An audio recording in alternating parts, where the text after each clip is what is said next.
coming to you from Galactic Womb Studios inside Casa GTO. You are now tuned in to the podcast by creatives, for creatives, music nerds, weirdos, outcasts, misfits, and high-frequency humans. If you are out of place in outer space, you've landed, baby. Welcome to the Trigger Words Podcast.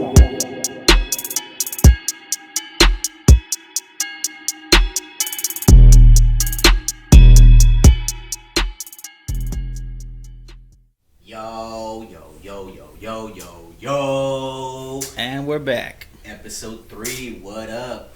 It's your boy Chewy Chido. This is Flip. Doctor. Yes, welcome back. Episode 3. Thank you for joining us as always. The instrumental you just heard was by Yell Tone, aka Ethan. That's actually short for Young Ethan, living legend from the Tone. Yell Tone. So yeah, that was the instrumental for the day of the podcast, and he and I are actually working on a project called the OOF. Yeah. I know that you've heard some of it. It stands for the Ultra Frequency Faculty, and basically, Yell Tone Ethan is producing half of it, and then Luis Gonzalez, aka Silencio, is producing the other half. And oh, word. They've been getting together and, kind of helping each other with some of the mixing stuff and just the beats, man. The beats is the most important part. And yeah, that's one thing that we got going. That's gonna come after the DWIP. So after we release the DWIP, it'll be the OOF. It's gonna be a longer album. Yeah, man. I'm looking forward to hearing what y'all have coming out with the OOF, the Ultra Frequency Faculty. The OOF. The teasers that you've been showing me, man, all the stuff, all the work y'all putting into it sounds great. Straight fire. I'm loving it. We can't do the basic stuff, man. We can't do the basic stuff. We have to keep it. We're a company of talent, and the people that we keep around us only give us the most fire. Yeah. And speaking of fire, you have some solo stuff coming out too that you're working on with Anthony. Shout out to Anthony. Yeah, what's man. Anthony's last name? Aguilar. Anthony Aguilar. Anthony Aguilar. Also Cosmic Drug Design. He helps us out with a lot of graphics and stuff. So shout out to that dude, man. He's so cool. But you have a project with him, right? Yeah, man. It's been great working with him. He has some really nice equipment. So he's been recording for a long time, and we've been recording stuff for a while too. We've had some projects in the past that you can look up, like Heat Waves. He's done another band called Mountain Meets Water. Oh, yeah. Some more experimental, crazy stuff. And a Wizard Skin, that's Anthony, man. That's his stuff. So, man, for many years, I've known him since we were in high school. And we've been cool ever since. And now, finally got around to being able to record my solo stuff. I'm going to go by Felipe Jr. It's 10 tracks of the indie variety. 10-piece No Biscuit? Yeah. So that's going to come out this year, probably October, November. I did all the instrumentation on it. I did guitar, bass, drums, vocals. Singing, and it's coming out pretty good, man. The quality is really nice. I'm looking forward to that. So probably going to release that in October or November. And I just want to say fuck Felipe because he's been keeping that shit under wraps. I think we've heard maybe 2 songs. I think one of them was Muse and Motivation, and it's like it's already one of my favorites. I know I haven't heard most of it, but that is just that is such a vibe, man. That is such a great tune. So appreciate you, man. I'm looking forward to it, man. Just gonna be this is our year. It's like the most destructive, fucked up, just crazy year. But with us and our camp and our people, it's gonna be our fucking year, dude. We're gonna own the shittiest year in modern history. I'll take it. We're going to drop the greatest music. I mean, this podcast is here because of all the shit that happened this year. Yeah. So, when God throws us hurdles, we go, and we jump right over them motherfuckers. Yeah, you're either going to make it over or you're going to fall. Either way, you're going to get back up. We've said this before. There is a lot of people that will not make it out of this pandemic. Speaking in regards to musicians and artists, and, we see some of the people at the very tippy top that are about to get signed to Atlantic Records or something. And where are they now? They were depending mostly on the live show and not concentrating on creating. And I mean, I get it. We were all movies so fast paced, and Yeah. you know, we were not there. You know, we were just thinking about, man, we got the whole summer booked with shows. That's right, man. A lot of people have been hurting because of the live industry thing going on. I mean, it's on pause. You know, I'm hopeful it'll come back eventually, but you know, we've been able to get creative with this time, and we've been trying to be encouraging to our friends about it too. Like, yo, man, we want to hear some new stuff. We want you guys to come out with something new, record or come through. We'll record you, whatever. You know, we throwing ideas around with all of our friends to keep this train moving. You know. Yeah, and you know what? I've actually had a bunch of people hitting me up too, like Craw. He said he heard one of the episodes and he was like, "Man, you guys are inspiring me to want to do another episode." Because he has a podcast already. And he's like, "Man, you guys maybe want to do another episode?" And it's like, Craw, you should have never stopped. You know, like this. You know, unless you challenge yourself, and like, I'm saying this on record, we're trying to get these podcasts out every other Wednesday. Okay, so 2 podcasts a month. We might skip an interview, but that's just because we want to have like topic discussions and things that. Like, we don't want to just have a bunch of people that we're going to interview, and it's just that. Believe me, we are going to get to that, but I feel like we have a lot of content to share and a lot of cool things to give to the folks. And even like Joaquin hit me up and he was like, "Hey, I heard this segment on y'all show and it was just so great. I wanted to do like a twist on it." And I was like, "Hey, I don't see the problem with that." Because not only because we're in the same camp, like we're all part of the same team, but like, you know, I don't feel like it's biting or anything, you know. Yeah. It's all of us being inspired by each other, and that's a beautiful thing, you know. So shouts to Crush, shouts to Ricky. How's your week, man? You have a good week this week? Yeah, it's been interesting. It's been cool since the last time we got together, spoke on here. Yeah. A few things came up. Actually, I think it was last weekend or the weekend before that. I went to that drive-in show that Metallica played. Oh, wow. Talk about it. It was pretty rowdy, man. It was a different experience. I went out there with some friends, and we drove, took the little trek out there, and waited in line, found a spot. We weren't too far from the screen. It was all right, you know. But it was interesting to see all the people that showed up. Even the parking spots were socially distanced. Like, they had one spot in between each car. The cars weren't allowed to mosh? No, man. I thought it was going to turn into like a roller derby or something, like a crash course derby or whatever. Can you imagine like a fucking circle pit with cars, dude? Dude, yeah. That would've been live, man. It was pretty crazy, though. It was a bunch of rowdy thios just like drinking out the back of their truck. People were like blasting Metallica before the show even started. They were all busting, dude. They're all bust out, dude. It was a good time, man. I actually saw that Metallica just celebrated their 40-year anniversary, so like, incredible to Metallica for 7 years of good music. 40 years? Has it been that long? Damn. 40 years and 7 years of good music. I saw it on the 99.5 Kiss meme page.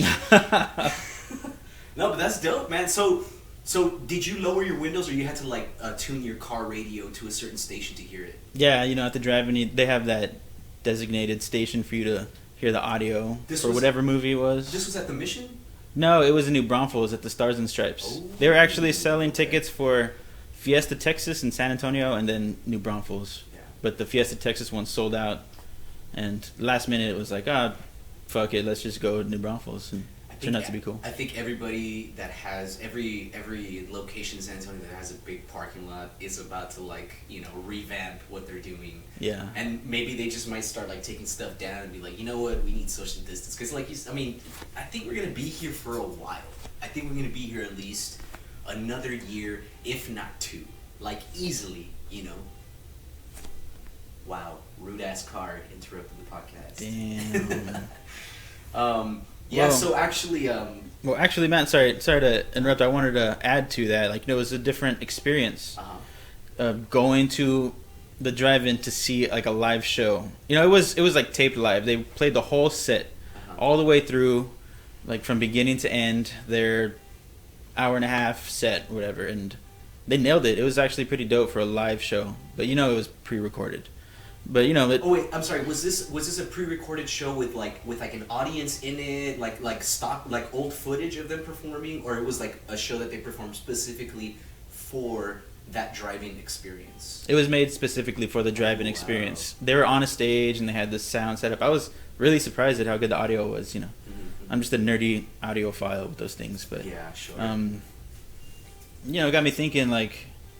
I mean, it's probably not the first time that they've had a band have a movie like that, but it's like a whole new experience with all this COVID stuff. You know, people really want to see some live music, and that's like a huge band. Those bands are like arena shows, stadium concerts. So it was interesting. I had to see it for myself. Sure. Man, that's dope. I actually just saw something similar to that where Cat Williams did this special for Supreme, the clothing company.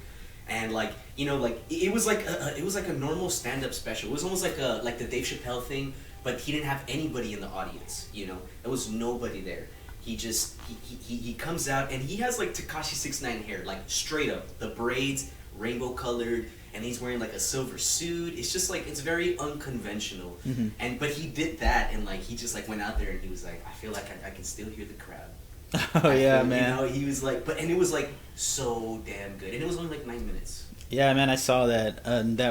That whole performance he did there was on point. Yeah, it was like a little roller coaster. You know, he starts off real funny, and then he touches on some deep stuff, and then gets funny again. It's like, man, I forgot how good this guy was. It was like the Chappelle thing, but it was like shorter and more to the point, and I think it definitely had more laughs because Chappelle's was a little more like serious, like, yo, but for real, like this man had his knee on this man's neck for 8 minutes 43 seconds. Yeah. So like it was very heavy.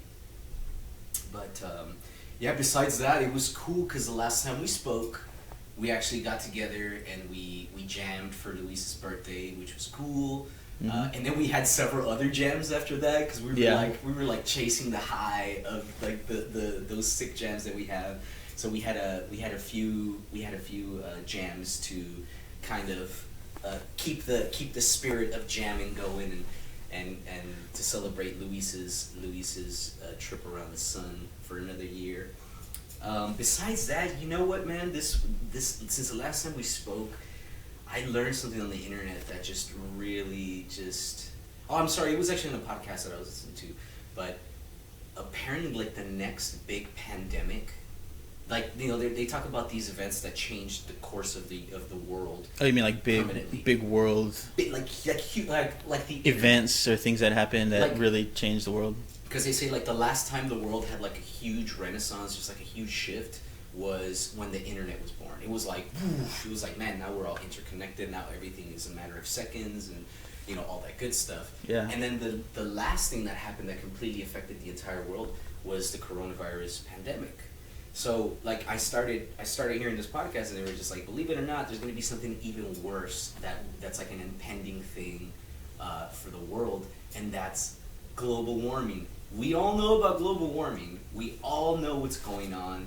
We all know that it's a huge issue, but I guess I didn't realize exactly, like, how limited we are on time and how dire the situation is. And they were talking about this stuff called black water, where it basically like it's like a surface that the sun is able to get because the water is so low, and when it hits that black water surface, it makes the water it makes it evaporate quicker because it's like hitting the sun directly, you know. So it's just like, man, dude, it's getting crazy out here, and we better all start treating this earth better, or we better start living even harder, because it's going to get real tricky these next few years unless we do something. Yeah, man, I feel like people got to be really considerate of one another and just everyday life, whether you got to, you know, try to cut back on your trash, recycle more. Like, we got to do our part. Yeah. Speaking of trash, fuck that cop that shot Jacob Blake, and fuck Kyle Rittenhouse, who is the teenager who went over there during the protests after curfew and killed two dudes. He killed two dudes and like blew some guy's arm off. You know, like it was a cause from everything that's been going on with Jacob Blake. That's also something else that you know happened since we last spoke. It's pretty much George Floyd all over again, unrest all over the place, everywhere. Everything is upside down, and like this kid shows up from another state with a gun, which is illegal. He's underage. He's 17. And he kills 2 people, and then like now people are saying like it's like, oh, it's self-defense. It's like, well, yeah, you know, why was he defending himself? Because people were attacking him. People were attacking him because he was shooting people. You know, they were trying to save lives. You know, so this kid, and like Trump just went to Kenosha, Washington, where everything's going on, and he was like, he refused to speak to the Blake family. But he wanted to say like, oh, this teenager, you know, he's like a hero, you know, he's like, you know, he was out here protecting people and stuff. It's like, dude, he killed 2 people and he blew some guy's arm off. Like, he wasn't doing any of that, you know. But Kyle Rittenhouse was also seen at Trump rallies, and he was seen, you know, he has pictures on his Facebook with like Blue Lives Matter, all that stuff. I mean, come on, we all know we need police officers. We need some sort of structure, but they need heavy major reform. You know, things are just not okay. You know, there are good police officers, I believe that, but it's not all of them. It's the ones that are a problem that we need to start weeding out, and we need better reform. And I feel like, I don't know, man, this chaos mixed with the pandemic is just bringing us down and down and down and down. So artists, this is our time. This is our time to do it. Everything going on right now is just ridiculous, you know. Even like I don't know if you saw like the RNC, the Republican National Convention. It's just like, it reminds me of like North Korea or like Hitler's Germany. Yeah, man, I tuned into it for a little bit. I try to stay in tune with all that stuff, but I don't really watch the whole thing because I can only stand so much. But whenever I watched the few moments when I tuned in to the Republican National Convention, I felt like I was watching like an Emmys awards show in like Mother Russia or some shit like that. You know what I mean? It was like a lot of crazy looking patriotism, and to me that's just nationalism. Yes, and it's, I don't know, it just looks weird. It looks very weird. I feel like I had to watch it. I had to watch some of it. I didn't watch all of it. I saw some of it. But I knew there was going to be like some rowdy memes, dude, and they were great. Like Don Jr., which is Donald Trump's son, Donald Trump Jr., his girlfriend was one of the speakers, and she sounds like Rita from the Power Rangers. She's like, I'm gonna take over the world. Yeah, she's just going on. She's like, in Joe Biden's America, you will die, and the police will be forced to quit their jobs. And yeah, I saw that too. Everybody was so hyped that was talking, and the one thing that was trending as that was going on, and even afterwards, was cocaine. People were saying that they were all high out of their gall, you know, and they even have like photos of like Don Jr. like zoomed into his eye pupil, and it looks all dilated, all rowdy. Oh man, it's like, you know, people were talking about it. They're like super rich people, man. Like to think that they've never partied out, all coked out. Like I feel like I've seen videos of Trump at parties, like groping women, all coked out. He does like that. You know, we all know people that do cocaine, and it's like, we've seen it. We're musicians, like we know the signs and symptoms. Yeah, you just recognize it right away. You are lit right now, my man. You look like your daddy's ready to start a motherfucking war, son. So I guess the RNC was lit. It was lit. And dude, you know who else was a key speaker? It's how you know he ain't got shit vouching. Not only is this the first presidential election where there is no president to endorse the current president. It's never happened before where a president doesn't endorse, right? Mm-hmm. Dude, Dana White was there from the UFC. He was really? Speaker. Wow. What the fuck? Like, damn. That shit just blows my mind. And it's just like, oh, I know Donald Trump personally. It's like, hey, you probably did cocaine with Donald Trump. Yeah, man. Did you see whenever, coronavirus was a new thing and sports got shut down, Dana White actually was gonna like rent out or like use a whole private island to host a UFC fight, and he was gonna fly the fighters and all their crew and everybody that's involved with broadcasting to this island to broadcast the UFC fight. Like, that's how rich this dude is. You know what I mean? I don't think it ended up happening, but the fact that the idea was tossed around was crazy. He's got the money for it. He's got the money for it. So I mean, you know, Trump and his crew, they're all about the money. So if that dude's a big, huge conglomerate like that, he's going to be on that. He's going to have him speak for him. He's a businessman, just like that. Hey, business people don't change. They stay hungry. You know what I mean? They don't want to allow any sort of progress. So there's still no justice. There's still no peace. We're still poor. There's not enough money, and still nothing gets done about it. And it all stays the same. It all stays the same. It all stays the same. Nothing ever changes. Nothing. Things will never be the same. Alright, we're going to give y'all the song of the episode. We're going to stop talking so we can get to our next interview for the Trigger Words podcast with Luis Gonzalez, a.k.a. Silencio. But first, let's go ahead and listen to Stays the Same by Trigger Words.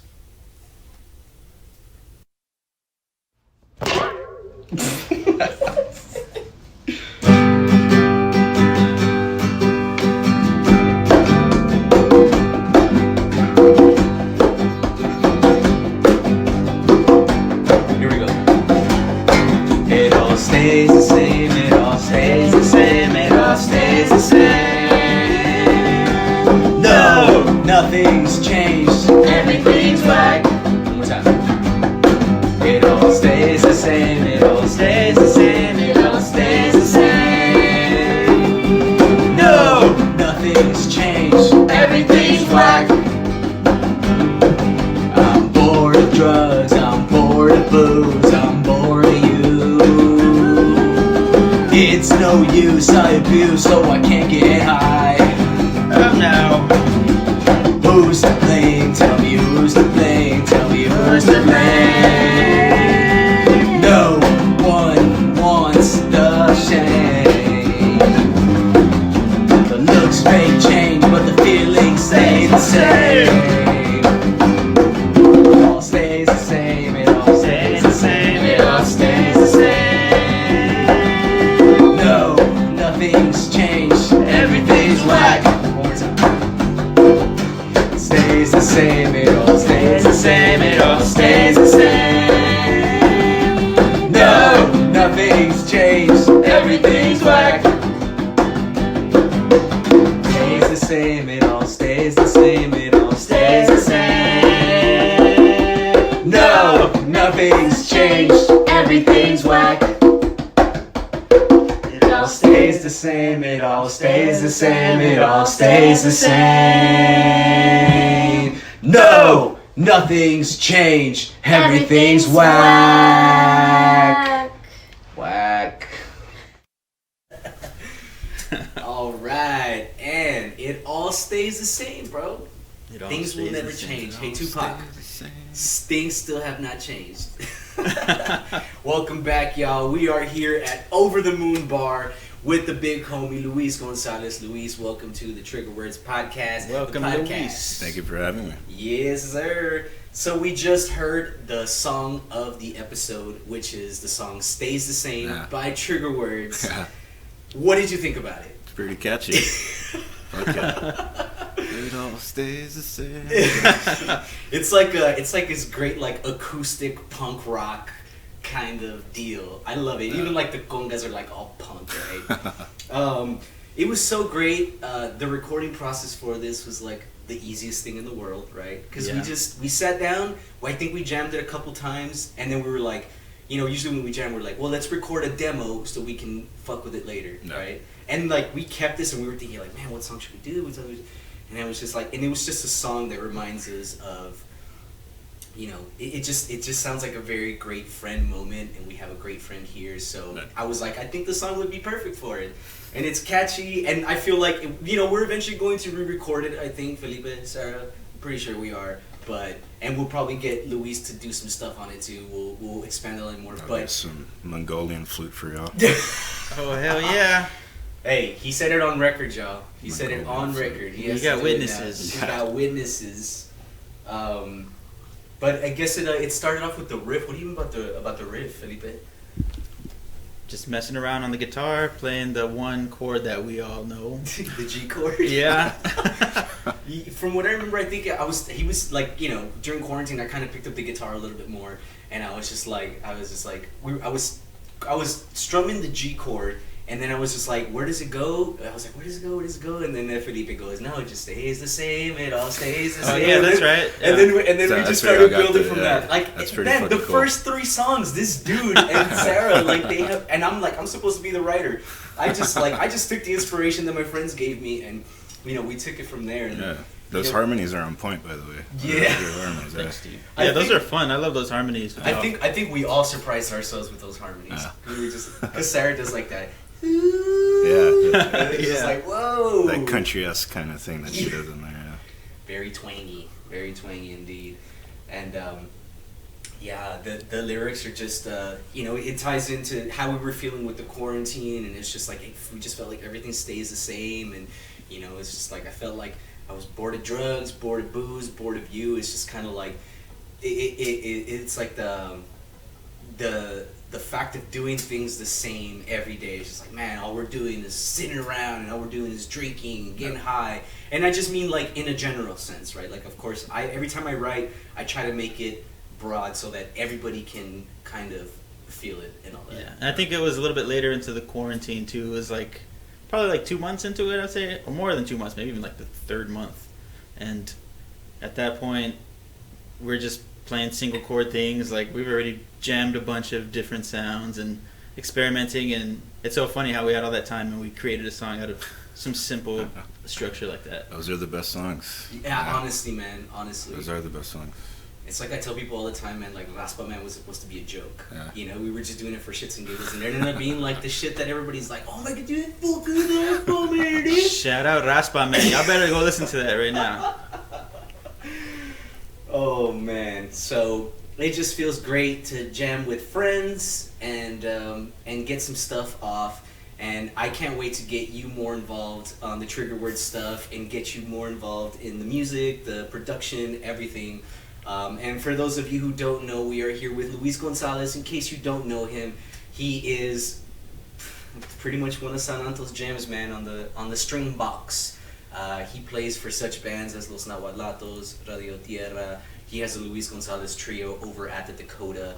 This is BC, of course. You know, we can't really get that stuff going. But actually, Luis Gonzalez trio is still... Yeah, we did one show last month. Yeah. It was me, Jamel on bass, and that's right. Shout out to Jamel. Justin Witt on drums. Yeah, shout out to Justin Witt. Hell yeah. So, yeah, man. I think Justin Witt just started following the Trigger Words podcast. Cool. So shout out to you, man. Appreciate you. But yeah, that was the only show that we've done since quarantine. Yeah, I mean, you know, the great thing about humans is that we always overcome and we always adapt. So I'm sure it's only a matter of time before we get the ball rolling. But yep, I hope so, man. Yeah. First things first, gentlemen. I know that you guys are parched. For those of you who can't see in podcast land, we just busted out a few cups with ice. It's just ice. It's just ice. However, my friend, we got a bottle of John Barrera for you. Shit, dude. It's some nice whiskey. Is it whiskey, sir? Fuck yeah. Crack it open, dude. She said probably. Let's get it. Crack it open and we hate to put you to work, but it'd be nice if you can. Of course. How up? So on the first episode, the song that we had was Burn. Yeah. Right? We had Luis come in and lay down the solo that you hear at the end. Uh-huh. Luis, will you take us through your process on that solo a little bit? The first one and the second one. Sorry. So, where do you want this bottle? We can put this right here. Cool. This episode is actually sponsored by John Barr. Just playing. Yeah, we just put this right here. Oh, cheers, gentlemen. Cheers, dude. Thank you for joining us. Of course, man. Thank you for having me. Mm-hmm. All right, song. So yeah, I mean, y'all sent me the song, and I was like, all right, cool, fuck yeah, burn it to the fucking ground, fuck society. Yeah. So I was thinking, you know, Rage Against the Machine, Tom Morello, fucking just playing fast, early Morello kind of shit. Flex. What a flex. I like that. So I played it, and that's when I sent it to y'all, and then y'all got back to me. It's like, yeah, fuck yeah. And then I forgot where me and you were at. We were somewhere, but then you like told me like, yeah, do another one. Like, okay, dude, I'll do another one. So the first solo that you did, man, you shredded it from beginning to end. Yeah, pretty much. And I was like, we were all like pretty stunned. We were like, damn, Luis flexing, just getting all up in there. That first solo was like what you feel when you're like skydiving and all that wind's hitting your face. Like, yeah, I love that shit. But then, whenever we saw each other that time, I told you like, think more Santana, pop, build up to that shred. Yeah, that was my advice. We don't mind the shred, just to ease into it. And yeah, I took his advice. Yeah, I was like, yeah, he's right. So I took it more, I subdued it more, and then just Yeah, I heard it with Sarah actually. No. One of the first times that you sent it to me, and Sarah was like, "Tell him it's too fucking good." I'm talking about the first one. It's too fucking good, dude. Thanks, Sarah. Tell him to click, dial it back. Right. But I thought that was really cool, man. You got such a huge range in your guitar playing. Thanks, man. Came out like a fucking bullfighter on that first one. Yeah, I was trying to. So. I was actually trying to save the bull. Bullfighting is wrong, kids. It's No, man. This episode is sponsored by the Anti-Bullfighting Commission. Yeah. So I think that what we'd like to do is have our audience get to know the people that we have on this show, and I guess we can start at the very tippy tip from the genesis, man. Where are you originally from? Cool. I was born in Dallas, Texas. Yeah. I lived there since I was till I was 3, and then I moved down here with my parents. At 3 years old, you moved down to San Antonio. So I lived like right outside, actually where Dorchville is at in that area, St. Henry's, all that. I moved around South Side area. Yeah. Went to school at St. Leo's. My mom was a teacher there for, I think like 20 years or something like that. And was that an elementary? No, elementary school was Adams Elementary. Oh, okay. Yeah, Orlando District, yeah. And then I went to St. Leo's, did the Catholic school thing up to my freshman year. I ended up going to Burbank after that. And then college, once college hit, I was like, go to college, kids. Yeah. Yeah, I went to college at SAC, took the whole music department thing in there, and you took them hostage? I did. Yeah, it was pretty brutal. So you started college doing music, and yeah, pretty much. I wasn't gonna go in for music. I was just gonna do my basics. Mm-hmm. But then a teacher of mine at high school, Carl Blow. Yeah, what a fucking name, right? He was the one that told me like, yeah, you should go in for music. Oh, okay. So I took his advice and I signed up. I didn't know shit about it. I didn't know anything about it. I took. As far as what? Like, no, you were. Oh, okay. Yeah, like I knew like how to play a little bit. Are you talking about like theory? Yes, okay. Theory. Yeah. So they gave me a theory test or quiz or whatever like that. And I took it, and I just failed everything. No, I was about to say, like, you got, like, genius scores. The teacher looked at it, or the dean looked at it, she was like, yeah, I'm just going to put you in intro. Cool. You got to start somewhere. That's true, yeah. I mean, and also, like, things happen for a reason. Like, I think they wouldn't have done that had they known, like, oh, he's like fucking, he's like Mozart. Like, let's get him. No, man. They have to see where you're at right at the beginning. You're that kid's humble beginnings. Yes. So I did that I did only one semester of that, and I took a 2-year break. During that 2-year break, I started playing around, the jazz scene and all that stuff. I started, I met 2 friends from SAC, Nacho and James, which Shout out to Nacho and James. Hell yeah. And we started a band called Prize Dog, and that was like a progressive death metal band. So it was like really heavy. Is that the one where you had like your hair covering your eyes? Yeah, pretty much. I had that fucking such a great afro photo. and shit. That was such a great photo. There is video of that. Oh yeah? That was what music store was that at? That was at Alamo Music Center. Oh. Yeah, the basement when they used to shoot videos down there. Oh yeah, I played there? Yeah. Dang, that's cool. So I took a 2-year thing. Started gigging. Met a couple of cats around. Josh Barling was one of the first persons to invite me into his group and start playing actual jazz, I guess. And learned from him a lot. And also doing the prize dog thing. We used to play at the Gig a lot. Oh yeah, the Gig. I remember that one on the St. Mary Strip, that little venue where they would record all of your live sessions every time. The Gig. Is that where? That's where Sings. Sings. Oh, okay. Yeah. Now Okay. Sings. Like that little thing. And then right next door was Salute. Yes. Which we'll talk about that later. He's like, let me have a few more drinks of this whiskey before we get there. Let me tell you about Salute. Yeah. Well, I mean, that's amazing, man. But as far as the genesis of your musical playing career, I imagine guitar was your first instrument. Yes. And who introduced you to that? My grandfather was the one that introduced me to that. He was a guitar player, yeah. And when I was a kid, I always used to go to Mexico in the summers and the winter breaks. So was he doing like ranchero He did music? Yeah, he did mostly rancheras and boleros. Okay. So he would do serenatas. So he would go around houses and sing. Wow, that's big stuff. business in Mexico, man. So how old were you whenever you were doing those? I was around 7, 8. Oh yeah. Wow. Oh, so you've been in this shit for a minute.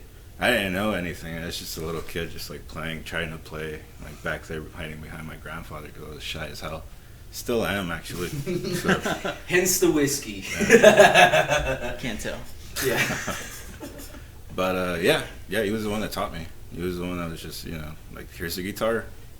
I'm gonna teach you these chords. Yeah. Go to town. Like, I was about to say, what was his teaching method? Like, was he able to give you like a chord names, and was he able to tell you like this string is like the G? No, it was just chords.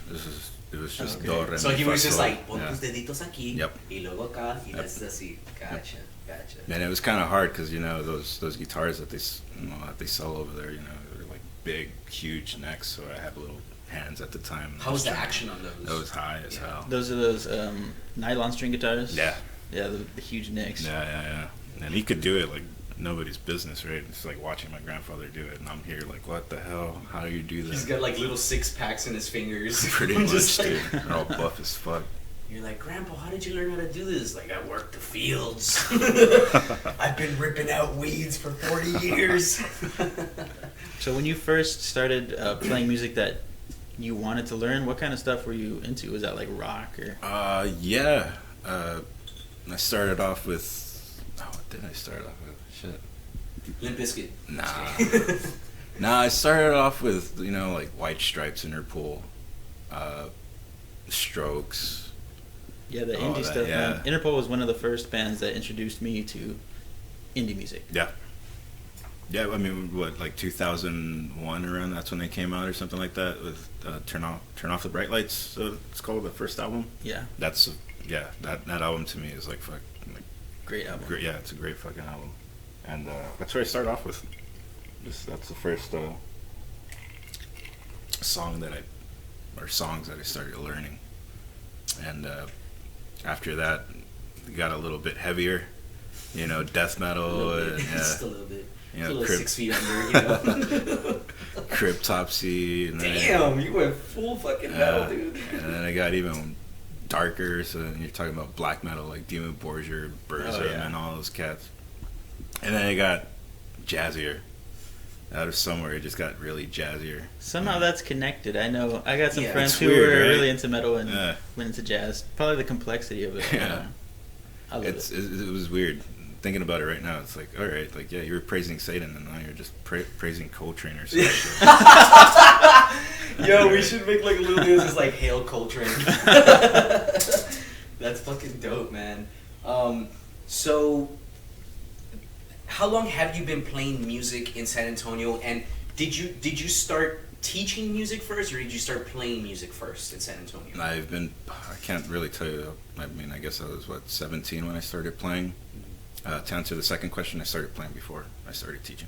Oh, okay, yeah. But yeah, how many years? I guess you had to build your chops first, of course, right? Yeah, sure. And then, of course, like learn from your teachers, like what's their teaching style. Yeah. Because my guitar teacher was kind of a dick. So I didn't want to be Did that rub off? Be honest. Your students are tuned in right now. Yeah, it kind of did, but I kind of work at it, you know. Like I don't want to be that. So what is the most challenging thing about being a music instructor, specifically being a guitar teacher? The age, person's age. You know, with kids, you could teach them new things and they'll grasp it. They're like sponges, right? Yeah. And malleable minds. Yes, exactly. And then the older crowd, it's like they already learned some stuff. They already learned things, and they're gonna stick to their ways unless they really want to learn that thing. And it's like, okay, I'm gonna take the time and learn it. Yeah. On top of that, you know, there's work, families, whatever else they have going on. A lot of cancellations, maybe. Yeah. Mm-hmm. So it's a lot of different things for adults. It's like, okay, this sometimes. is the G chord. No. I just want you to teach me how to play Every Rose Has a Thorn. Exactly. Okay? Yeah. Did I just summarize that for you? AC/DC. Oh, dirty deeds. Damn. Oof, done dirt cheap. So, man, when did you realize, or not realize? Let me get myself together here for a second. When did you realize? Let me use that one. That you were a professional musician after all the years you played growing. No, dude, I still don't think myself as a professional musician. Humble man. I just like to play music.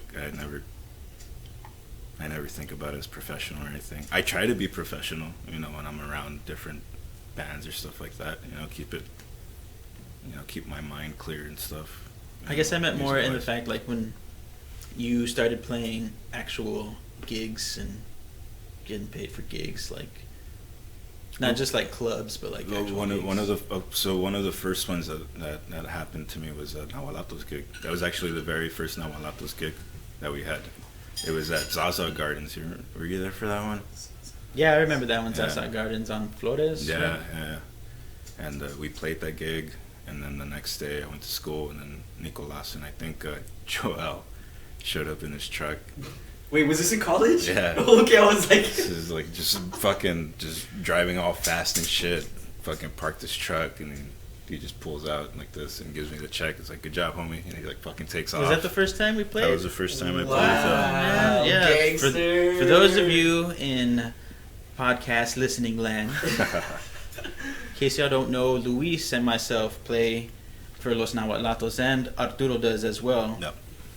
Luis and I have been playing in Nahuatlatos for probably about 5 years, right? Yeah. 5-6 years Yeah, almost. yeah. And I forgot that was the first time we played. Yep. We've made some pretty cool music with Yeah, that. 'cause Wow. Dabs was still in the group, and then John was still there. Oh, that's right. Thank you, John, for that day, dude. Shout 'cause out, John. He helped me a lot that day. John Garza, right? Yeah. John Garza, shout out. He was like, oh yeah, play like this, dude. Mid gig too, and I was like, cool. Thank you, man. And then after that, it's just like, God damn it, John! So you've been a part of many projects, whether it's permanent, whether you wrote music for them, or whether you were just signing it as a sub, or somebody just filling in. If you had to take a shot for every musical project you've been a part of, would you still be alive today? Like right now? No. No, I would not. That You bottle can't- would be gone. That bottle right would be now. long Yeah. gone. You wouldn't be able to count it on 2 hands, maybe 3 or 4 hands. It's a lot. Yeah, there's just a lot of bands that have come and go, you know. Yeah. And I sometimes I don't even remember what those bands. Before coming here, I was like, what other bands was I in? Who did I help out? But Everybody, yeah, a lot of people feel bad. I was them. like, yeah, I was in this band this one time before this band. And, you know, it's just like, oh, fuck. It was like in 20 bands before these other 20 bands.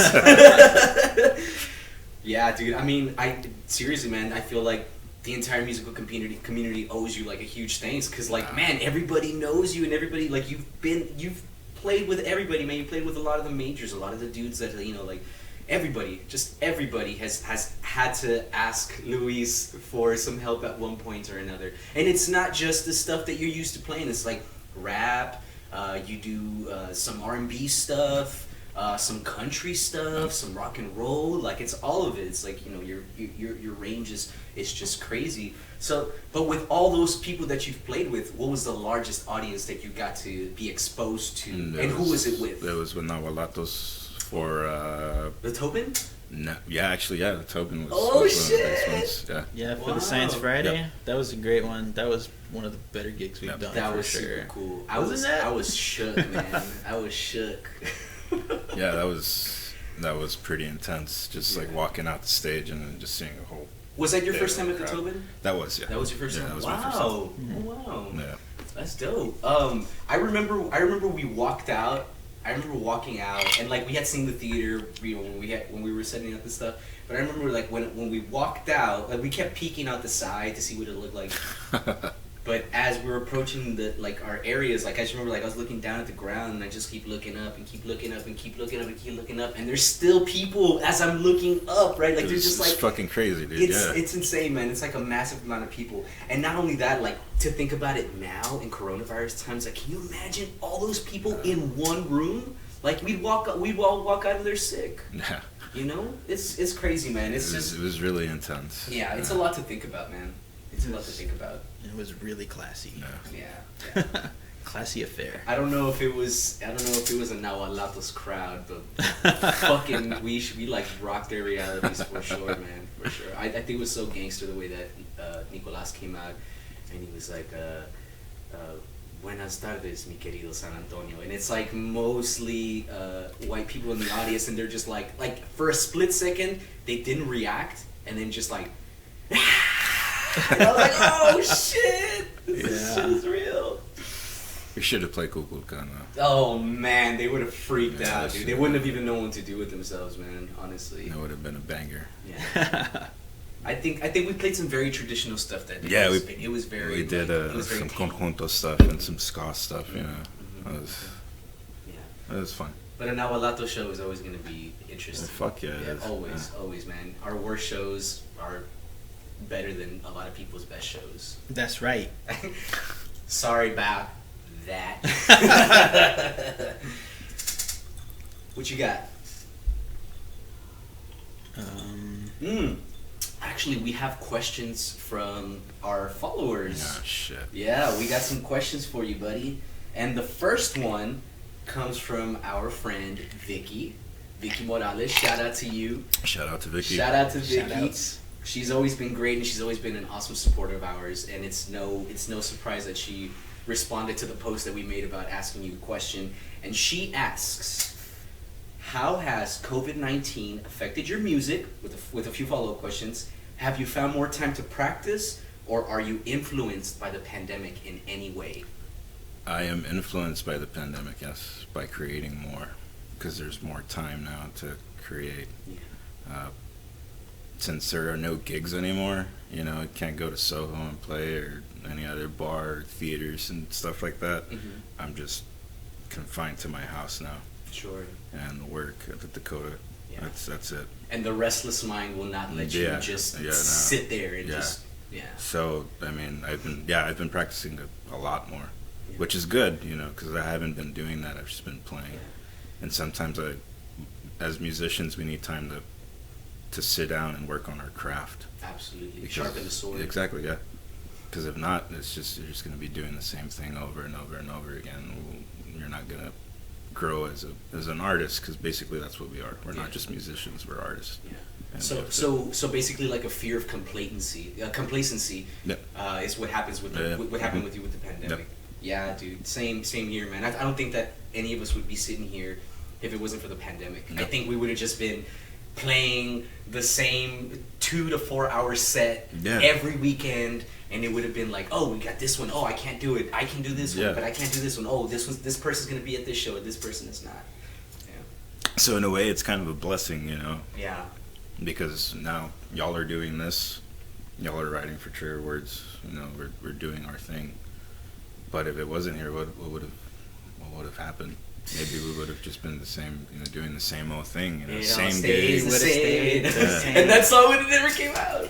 Wow. Yeah. Well, We also have a couple more questions for you from our listeners, and another one is a good friend of ours from Los Nahulatlatos, Mr. Joaquin Muerte. Shout out to Joaquin. Shout out. And he asks, who is your favorite rapper and song by them? Oh man, this is gonna be a difficult one, Joaquin. What is it? Arturo Bars, that's my man. Just kidding. Gravedigger's Nowhere to Run, Nowhere to Hide. Oof. That's a good one. How's that, Joaquin? Joaquin's like, yes! Yeah, my cousins, when I was young, my cousins used to listen to a lot of Eastern hip-hop, New York shit, Nas, Wu-Tang Clan. And then one day I went over to my older cousin's house, Edgardo, and he was like, oh, you gotta listen to this song, and he puts it on. Let's get it on. And it was like, holy shit, dude, what is this? So every time, they used to steal his dad's keys to his car, so he used to go driving around the plaza and shit like that. So he used to bump that shit really high, and that song always brings me memories of those times. Oh man, that's such a good answer, dude. I was not expecting that. No. So good. All right, I think we have one more from Mr. Don't Tell Me What to Do, aka Ryan Espitia from Bexar Brass and Los Nahuatlatos. We can't do that. Nope, we're gonna skip in and .com125, aka Ryan, asks, who are your musical influences? Follow-up question, how do those artists influence your style of play?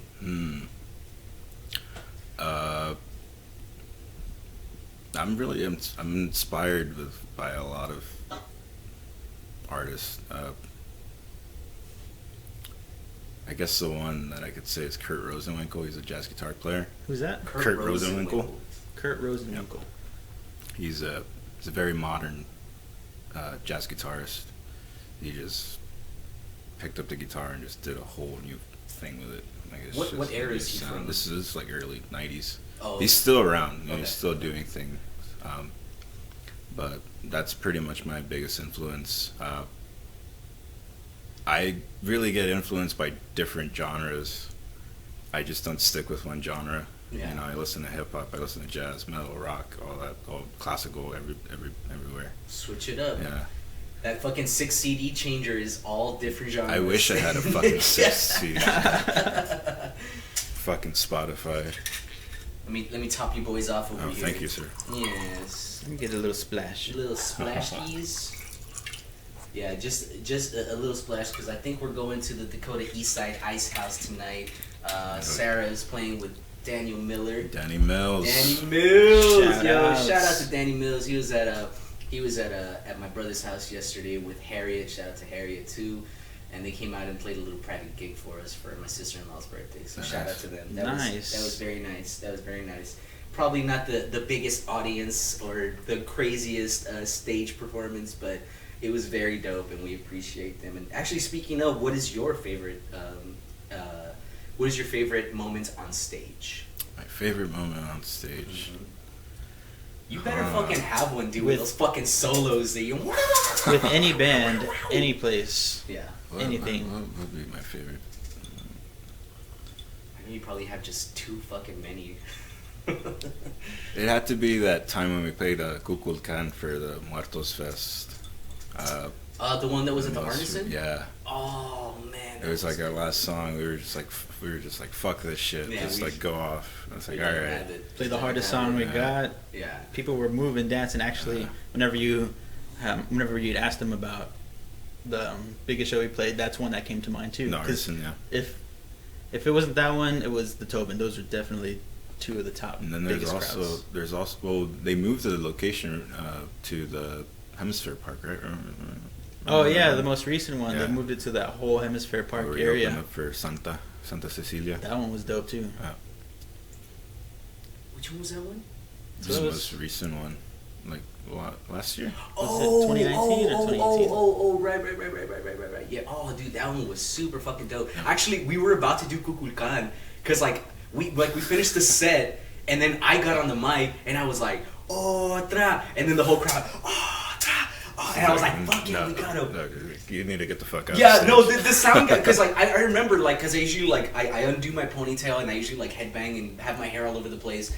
And I remember I got the crowd excited and we were all looking at each other like, fuck yeah, y'all ready? Yeah, we're gonna fucking do this. And I was like getting ready behind my congas and I took off my thing and I put on a Muertitos mask and I was about to like run out and just like, you know, we were all just about to turn the shit up and the fucking sound guy comes in out of nowhere. Hey, no, y'all are done.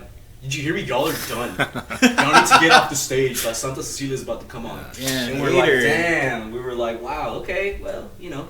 It's like, I feel like that show, we fucking destroyed it. We like destroyed it. Like we got mad fucking energy. And then like for this dude to not be like what would have been 3-4 more minutes? Yeah. You know?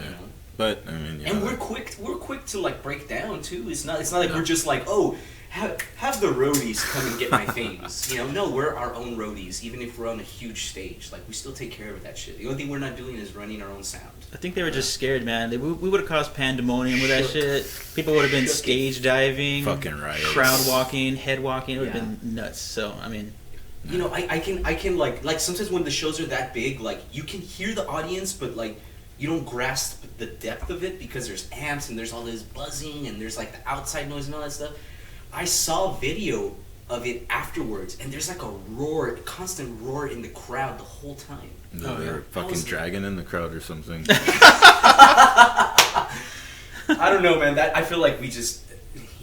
I mean, I don't know. I don't know if there was a better performance that day, and I don't need to toot our own horn, but like, I mean, really. Yeah, it was a good show. It was high energy. I remember before the show, like right before we went on stage, we're all like standing behind the stage, and Nicolas just busts out this big, huge sage smudge. Oh yeah! Right? And then he lights it up, and he like says his prayer, and he like does the sign of the cross with it, and he's like spreading the sage everywhere, and he goes up to all of us individually, and he's like, "Yo, stand right here," and he says something, and he sages all of us, and I feel like that little limpia we got there was really good because we went up there with a really high energy, and we were like ready to do something, and it was like fresh. We got the limpia, and then we got real sucios, dude. I know, yeah, we had to. Man, that was such a fucking awesome gig. Moving right along, I mean, those are pretty remarkable things. Like, you know, not a lot of people get those sorts of opportunities to be up in front of all those people and like, you know, doing all that great stuff. Besides that, like, what is like an ultimate musical goal for you? Like, what are you trying to accomplish with your music? With my music, nothing really. But for me personally, as a musician or artist, I just want to be a studio musician. I just want to be behind a desk and do all that work. I mean, not to say that you don't enjoy live performance. Oh yeah. From time to time, yeah. Again, you know, I'm a very shy person. Sometimes I just like to stand back and just let me be me and stuff like that. Well, I think music may have turned you into a bit of an omnivert, so it's just like you're not introverted and you're also not extroverted. Right. You're a little bit of like right in the middle. Yeah. And like, you know, I think we all have to try pretty hard sometimes. Like, we're comfortable with each other, but if it was like somebody else, like somebody from like The Current interviewing you, you would have been a little like, no, fuck The Current. Yeah, fuck The Current. Fuck the curtains, dude. Yeah, this whiskey's doing work now, boys. Getting all warmed up. Oh man. So, do you have any musical projects coming up? Anything you're working on, like as far as like I don't know, maybe something studio? Because we know you do a lot of live stuff. Mm-hmm. You do a lot of live stuff, but what are you working on behind the scenes? I've just been doing the Silencio stuff. You know, just basically Silencio is just a compilation of a bunch of music that I've been writing through the years, and that's what I've been working on since the pandemic started. Just kind of sitting down, and I was like, okay, time to work on this. And they're like these little like lo-fi beats and jazz. Yeah, and it's stuff. like everywhere. Yeah, I started with the lo-fi beats just because I just wanted to get rid of them. It's like, all right, just put them out there. Mm-hmm. And then I recently just got the courage to start recording guitar, vocals, and sampling more drum stuff like that. Mm-hmm. So I put out a song called Awakening. And that was a protest song for what was happening with George Floyd and all that stuff, the BLM.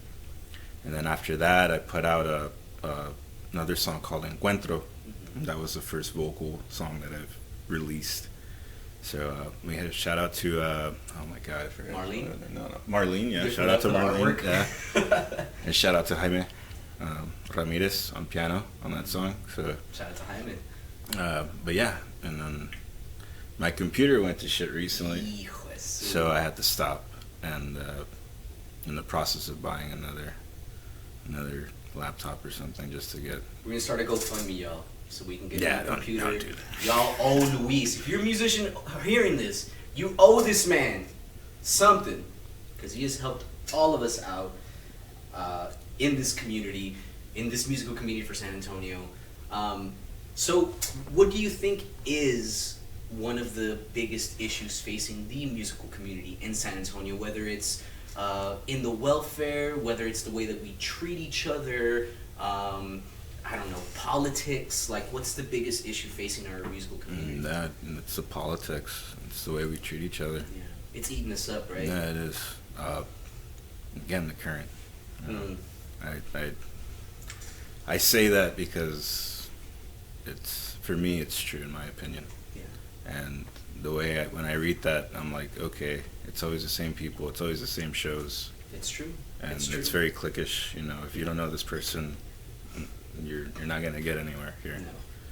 No. Which sucks, because outside of that, there's plenty of good music. Oh man, amazing, You know. people who don't get nearly enough shine. Yeah. And I mean, I'm saying this not just for, for Nahulatlatos. I'm saying this for other musicians too. There's honestly way too many to name. Yeah. But that's really how I feel about that. It's very cliquish. Yeah. You won't get anywhere unless you know somebody here, and if you know that person, you gotta put on a fucking mask and then be somebody that they want you to be in a way. If that makes any sense. Yeah, to get onto that level, onto that platform. Yeah. It's not what you know always, but who you know. Right. And I feel like this podcast and what we're doing here, it's also going to be very cliquish in the sense that we're only going to allow good musicians. Okay? And that's an open thing, man. There's a lot of great musicians, you know. And we just happen to be friends with all of them. Well, man. Yeah. In that whole clique, there are some great musicians too in there too, right? Sure. But sometimes that they just don't allow. They're not in. Or it's not like rotated enough. It's like, yes, like we know about this person. Yeah. We know about this artist. We know that they're the sweethearts of San Antonio. Right. We know this already. But you know what? There's way too much talent, way too much culture, and way too much innovation going on in San Antonio for us to just bury it and just like, oh, well, this person has X amount of likes, or like this person is friends with the editor, or this person's like, no. This is a call to arms. The Trigger Words podcast will be a home for legit musical artists, whether we are close friends or not. Right now, what we're doing, yes, we're getting Sarah, yes, we're getting Luis, yes, we're getting Joaquin, but you know what? Those are all people that we know, like, very intimately, and we know who they are, and we know what their musical capabilities are. And we want to share their stories with you guys. And there's a lot of entities within our musical communities that suppress and kind of have a process of elimination for the people they want to put on, the ones they don't. And I'm saying right now, episode 3 with Luis Gonzalez, that is not going to happen on our podcast. If you're a good musician and you have a good story to tell and you want to share with us, this will be the place to do it.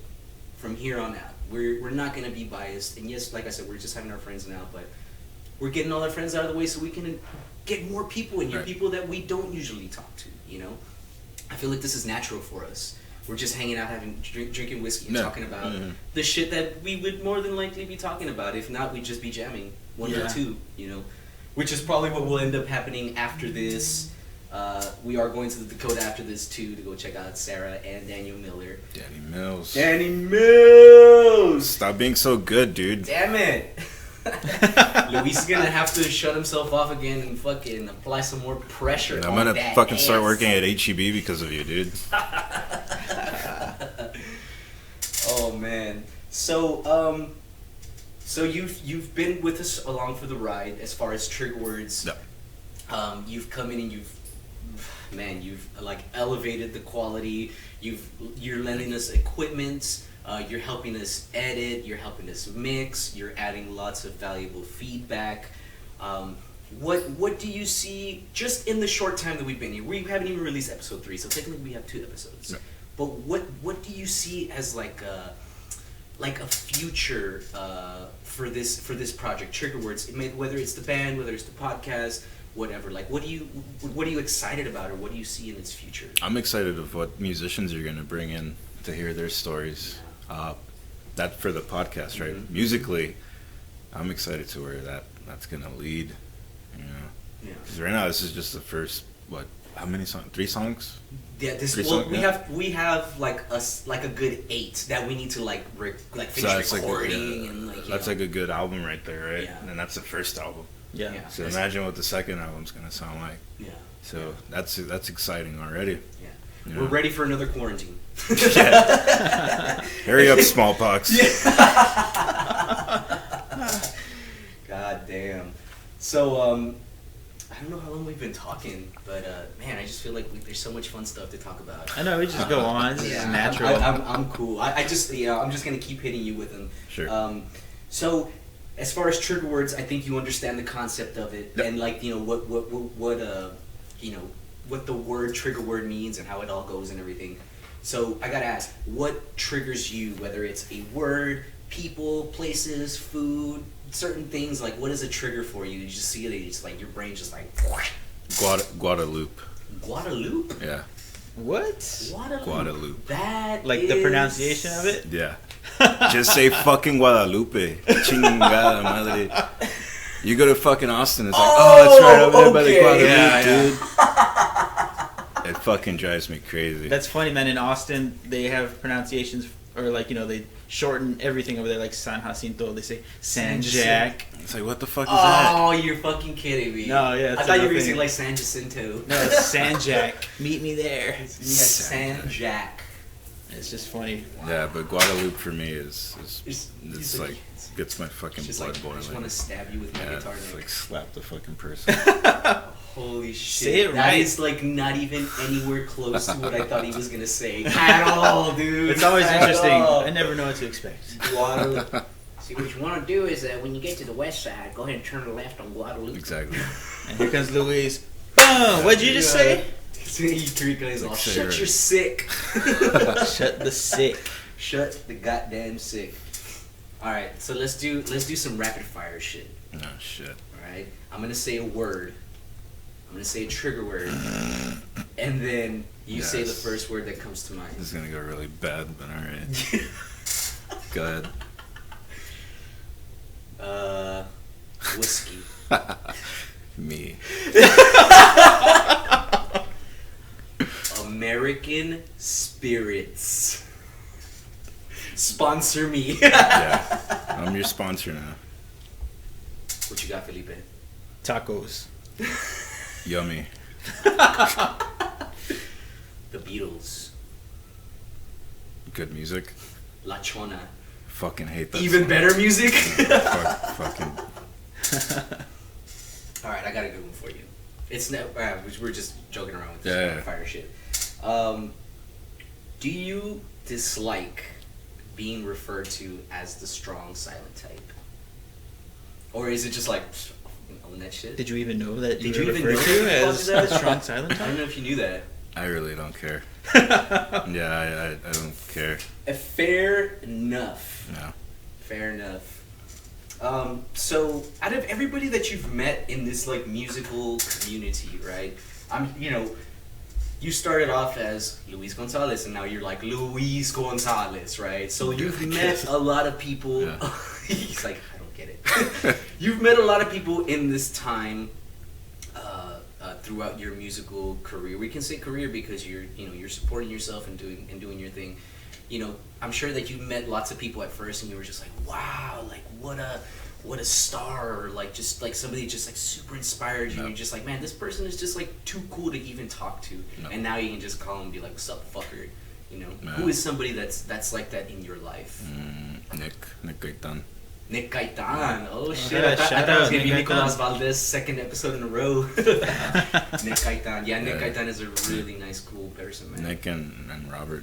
Nick and In Robert. Houston, H-Town. H-Town. H-Town. Holding it down. At first, I was like, who's this fucking rock guy over here and just playing the bass and shit.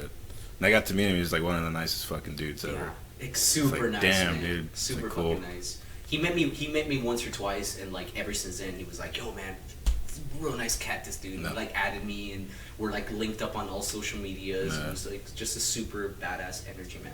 He's really good, and he's like talented, dude. Like, Yeah, fuck yeah. He he's showed up touring in and all. he showed up in Houston and just like got on stage and rocked with us. Yeah, you know? It was we're like- at Fitzgerald's. It was Yeah, at it Fitzgerald's, was the one there. that you didn't make it to. I remember like he came in and like he like rocked with us, man, and it was fantastic. You know, the dude is just very he knows how to adapt very well, and that's a trait that a lot of people just do not have No. in the musical community. No, he's touring with Nicky Hill and all that stuff. Always doing the With European. Willie Nelson. Willie Nelson too. Love it. Billy Joe Shaver and all that stuff. Yeah. Y'all check him out if you get a chance. Yes, Nick Gaitan. please. And the Umbrella Man. The Umbrella Yeah. Man. Wow, man. Let's see here. So what is it that you love the most about the scene, and what do you hate the most? I think we know what you hate, which Yeah. is like the politics, but what do you love the most about it? The abundance of music that it has. Yes! Yeah. Yes! Sananto, keep producing! There's just a lot of stuff that you can find. You got your hip hop heads, you got your jazz heads, you got your fucking cumbia heads, you got everything. Yeah. And that's fucking grand. I mean, what else? Y'all listen to me. Sananto is a cultura factor. Nah, for Okay? sure. That is our number one import, is arts, music, culture, food. That's what we do out here. Yeah. Sananto, we're vibrant, man. It's only a matter of time before we turn into first Austin and then LA, which is gonna suck. But we have it now, guys. Let's take advantage of the shit. Like, there's a diaspora happening right now where people are moving from California to Texas. Yep. Joe Rogan, biggest podcast in the fucking world. Moving to Austin. He moved it to Austin. Yeah. I just heard I'm in the process of listening to the first episode in his new studio. It's 5 hours long, dude. I've been listening to it for 3 days. You know, because I listen to it at work, and I'll listen to like an hour here, hour Yeah. there, and you know, whatever I'm able to digest before I get like super busy or whatever. But yeah, dude, Texas is the next hub, and like honestly, man, Austin, y'all had your time, man. Y'all tried. I think there was like way too much politic, way too much favoritism. And got oversaturated too. And yeah, oversaturation, definitely. So, Sananto's on the map, man. I forgot one more genre. Okay. Conjunto. Conjunto. Can't forget about that one. Yeah. Because we're like the mecca of that stuff. So. Felipe was actually talking about it last episode, where there's like, Sananto has its own like variation of those types of music, whether it be conjunto, like rancheras, and things like that. It's just like San Antonio is a very specific sound for that, right? Yeah, man, the South Texas thing here in San Antonio. The region out here with all that music, it's all original stuff out here. Unbelievable. Well, so this pandemic has kind of forced you to, since the gigs aren't as heavy, they aren't as, available, Right. unfortunately, right now. With your music teaching, you had to do that, but you also had to go and get some more work. So Yeah. you started working down at our favorite place and mecca for music right now, at the Dakota Eastside Ice House. Tell us about your time there, because you've been working there long before the pandemic as a pretty much staple musician there in the house. We were doing my the trio, the Luis Gonzalez trio, for a couple of months. Well, actually for a whole kind of Did it make 4 it to months. the year? Oh, okay. Yeah, 5 months. Come the 6th month, me and Sarah talked for a bit, and then she told me like, "Hey, John has this idea. He wants to start a jam session there." It's like, yeah, let's fucking do it. So John Fernandez, shout out to John. Shout out to John. And then we did first week of August. That's when we did our first one on a Tuesday. Nobody showed up. Yeah. So, it's like, okay, cool. And then word of mouth got, by November, December, it picked up a lot more. Then pandemic hit. We had to stop. So, thankfully, during this time, Kent was gracious enough to offer me a job there. So I started working, just cleaning out the back area where all the tables are at now. Me and Nicolas laid down some mulch back there, so we made it more patio-like and stuff like that. Yeah, man, y'all are working hard over there. Man, it's like 360, dude. Yeah. That's a completely different place, man. Yeah, we painted the stage. I mean, y'all haven't seen the stage. What? Yeah, we painted the back area stage. Check this shit out today. It's all green and shit now. It's like a dark blue. So Nice. Huh. So it looks a little better. Oh, it looks better. Yeah. Yeah. Amazing. You'd love to see it. There's not a place like it in San Antonio right now. AC, folks. There isn't anywhere right now. There is a few, but a lot of them aren't open. Yeah. People aren't going to a lot of them. And the Dakota is like the mecca right now, you guys. So please stop by if you want some music. You know what? Let's just go ahead and cut to commercial. So what do you feel like watching? I don't know. What haven't we watched? How about we start a new series? Nah, I'm investing in a bunch of other shows. I can't start any more right now. Any new movies out? How about Uncut Gems? I seen it. How about Being John Malkovich? Seen it. Walk Hard. Seen it. What about... Damn it! I'm so fucking bored, man. Talk about it. I'm getting cabin fever being locked up in the house. I need to go out. I need human contact.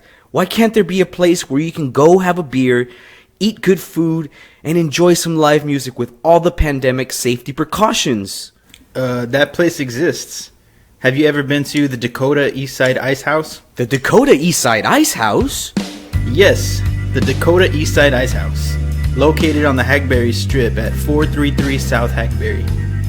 But I want to go to an outdoor spot. I don't want to be indoors. They have socially distanced picnic tables and barrels for you and your group to enjoy tasty food and refreshments outdoors. But I don't want to have to take a bunch of hand sanitizer and disinfectant to wipe off germs. You don't have to. Aside from the great attentive staff over at the Dakota, every table has its own bottle of hand gel and table sanitizer spray. But I want to go to a place that has good food. I don't want basic bar food.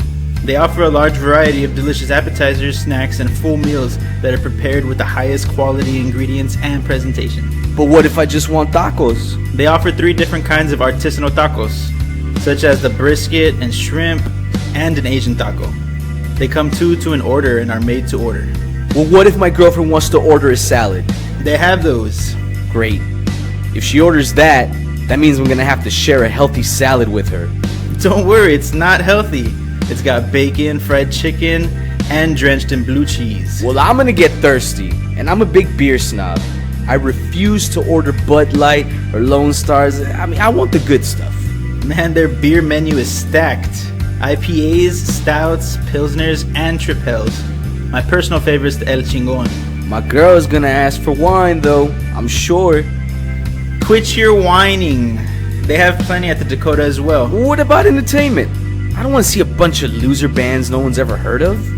Nah, man. Only San Antonio's finest get hired over at the Dakota to play music. Groups such as Los Nahulatlatos, Bexar Brass, Isab, and the Luis Gonzalez Trio, just to name a few. So let me get this straight. I can enjoy socially distant, outdoor entertainment as well as good food and drink options?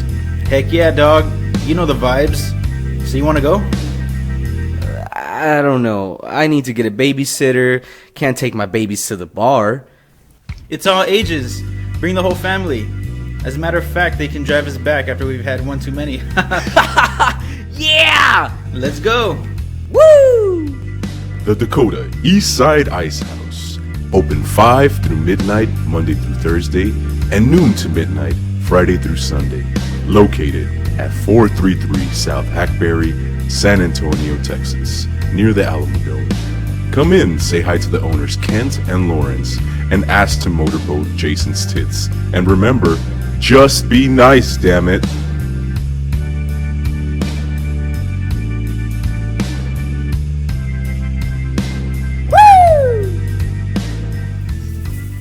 The Dakota East Side Ice House. Come on down. Yeah, check it out. Yeah, Kent Oliver, the owner, sent us a check for $1,000 to write that for him. So thank you, Kent. Thank you, Kent. Thank you, Kent. Thank you for everything you do and providing a space for us to chill. Yeah. That's safe. Yeah. You know, after this pandemic, there's really no place to be 100% safe. But the Dakota definitely does its best to get us very close to that 100% mark.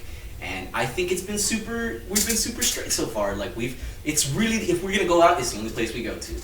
So come on out, enjoy. We're humans, we need connection. As long as we all distance and we all are good about the decisions we make while we're out, there's no reason why we can't still have human connection. Shout out to Kent, shout out to the Dakota.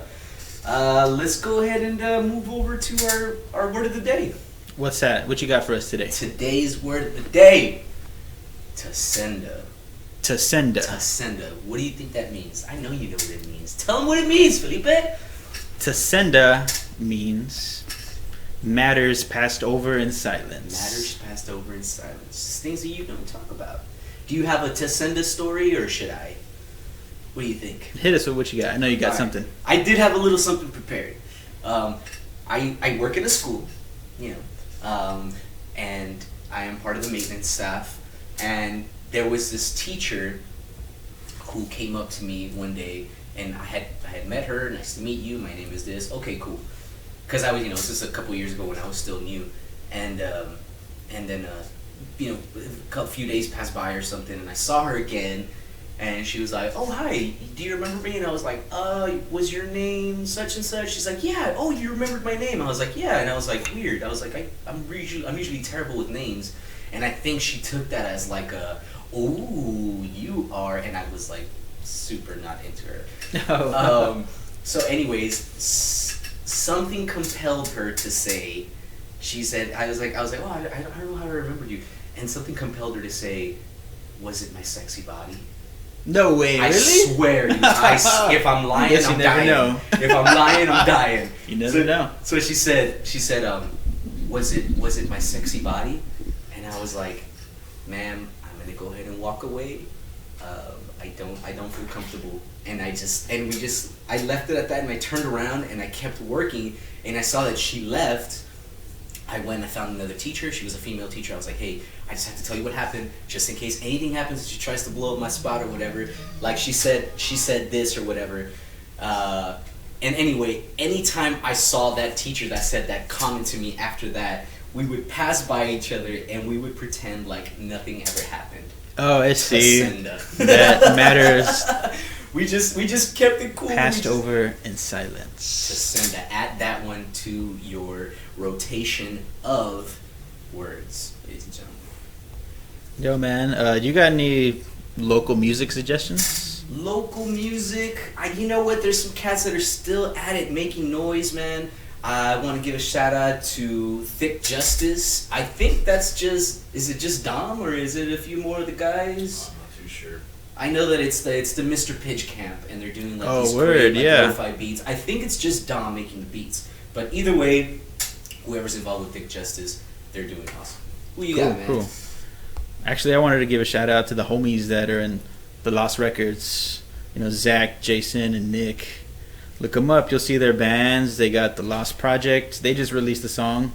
It's a cover from Nirvana's Dumb. It's a really cool spin on it that they did. And you'll see other bands that they're involved in, like Rat King Cole, Young Costello. Yeah, shout out to them. I'm actually hoping that we can get some of the guys in here to talk with us and share a little bit of their experiences, because they have definitely been some heavy hitters in the San Anto music scene. Yeah, man, they've been doing it for a bit. It's a mix of genres like indie, dance, alternative, ska, reggae. They got a badass horn section, all original music. They play covers too. It's a lot of fun. They've been doing it for a while. Actually, I got to help them out in 2019 South by Southwest in Austin. They have a Lost Records showcase over there, and they've been doing it, I think, for like 3 or 4 years. that last year was cool. They had an upstairs and a downstairs stage with San Antonio bands being showcased. So I got to see some bands I'd never seen before and some bands that I know in town too. It was a lot of fun, man. It's always cool, dude. Lost Records homies know what's up. We were just talking about the Muertos Fest downtown with Los Nahulatlatos. Actually, it was Rat King Cole that actually we shared a stage with them too, and they played that show too. And I remember it was like an hour or two or like hour and a half before our set. So you and I went over there and we were like fucking jamming out, and it was like it was mostly like a very casual crowd, and everybody was kind of wearing like real comfortable shit, and we were like all like in suits. Oh, and yeah. we were, like all dressed, like decked out like head to toe. It was good. That was a good time. That was a very good time, man. Lots of shouts out to them, man. They're staying. I think Young Costello just released a single too, right? Yeah, I think they also did a live session recently online too. Yeah, I know that I've been seeing them pop up a lot, and like we mentioned, I'm not. You know, I know Felipe, you have a lot of homies in that band, but dude, I don't know them that well, and I'm still shouting them out because, like we had talked about with Luis earlier, this is not a biased platform for artists. This is right. And if there is any sort of bias, the bias is that you have to be a good musician with heart. You know, not the just passion. somebody who's got 1,000+ likes on whatever on X media. But anyways, this was a really long episode, man. This was a really long episode. Yeah, a lot of good stuff was said. A lot of good stuff, and you know, we just want to thank Luis Gonzalez for joining us. That was awesome of you to join us. I think we're gonna be out to Dakota here in a little bit to join Sarah and Danny Mills, over and hear them play some music. I did just want to give some final words. We were talking about some pretty heavy stuff earlier. And sometimes we will kind of go there because, you know, we feel like as a community these things do affect us, and we need to make them known. But you know, as we face uncertainty and, you know, we're becoming more and more desensitized to death, the more that we see it in our TV screens, in our phones. You know, the algorithm is just really good at just showing us the real shitty parts of humanity. You know, I remember when my stepfather passed away, we were at his service, and my uncle, who's a pastor in Mexico, he came in from Mexico and he did the service for when he died. And the dude is just like, man, the dude is just amazing with words. Like, he just so eloquent, so well spoken. And I remember he was telling this story about a couple of monks, right? And one monk is over here like worried about this and worried about that, and just like, oh my God, it's just like, you know, oh, I don't even know why I bothered. We're all going to die one day, right? So one monk says this to another monk. He says, we're all going to die one day. And then the other monk says, yes, we are going to die someday, but not today. Yep. You know, you gotta live for the moment, man. You gotta be here now. Life is a gift, and that's why they call it the present. That's right. So, Felipe, please, man, shout out a badass woman for us one time, bro. I got one, but I wanted to add to the final words, man. I want to say, you know, we're talking about some heavy stuff. Yes, sir.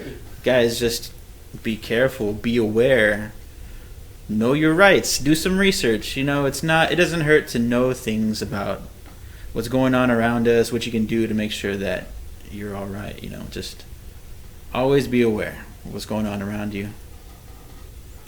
And on that note, love each other, damn it. Yeah, just be nice, damn it. Okay, I want to give a shout out to a badass woman. Let's hear it, man. Hit us with it. It's gonna have to be Megan Thee Stallion. Oof. Oh man, she's amazing. Man. She's amazing inside and out. You know what I mean? Her Love flow, Meg. she looks great. She's a beautiful babe. I love her. Yeah. And not only did we choose Megan for being a badass and doing all these great things, but something recently happened to her that was like a super huge bitch ass move. Tory Lanez bitch ass shot her in the foot. Yeah, fuck Shot her that. in both feet, I believe. That's messed up. Shot a woman in a bikini. She was wearing a bikini, bro. There was like girls hanging out, there was dudes hanging out, but he was like chilling. And this dude decides to just let one off for whatever reason. That's some hater shit. Some super hater shit. And now you fucked up because Meg and Cardi B have the #1 song in the country. And What is that? And it's about to go. It's that wet ass Woo! pavement. Macaroni in a pot. Macaroni in a pot. Nah, man, Megan Thee Stallion is like really badass because she's also, you know, like really big influence, chingona type. You know, she's really somebody that people can look up to. She's young and she's done a lot of work, and look where she's at now. Yeah, and I think the most significant thing about Meg Thee Stallion right now is when she got shot in the foot. An adverse reaction that happened to that incident was that there was a huge movement of men, rappers, that are like, you know, typically men have not been very super respectful to women in hip hop traditionally. Yeah. Right. And what she did was people love Meg so much that they're going on, they're calling Tory Lanez all sorts of names. And she also started like a revolution of like anti-violence for women, and like such people that have been speaking out about it is like, for example, like Chance the Rapper, huge. Oh huge. yeah. He's like talking about the Meg situation. He's saying like, fuck Tory Lanez, protect our women. Bun B, Maxo Cream, T.I. That's the right. list goes on, man. You know, so Meg, I'm so sorry you got shot in the foot. That sucks, man, but.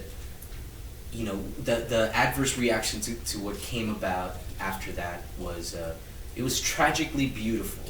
I don't know if I'm phrasing that correctly, but the point is that it happened, and now hopefully there's more awareness, and the world will hopefully be a better place full of harmony and peace. Hopefully. Hopefully. Well. You got anything else, man? Because I think we're gonna go check out some music. Let's go. Well, let's get the fuck out of here. Hey, yo, what happened to peace? Peace.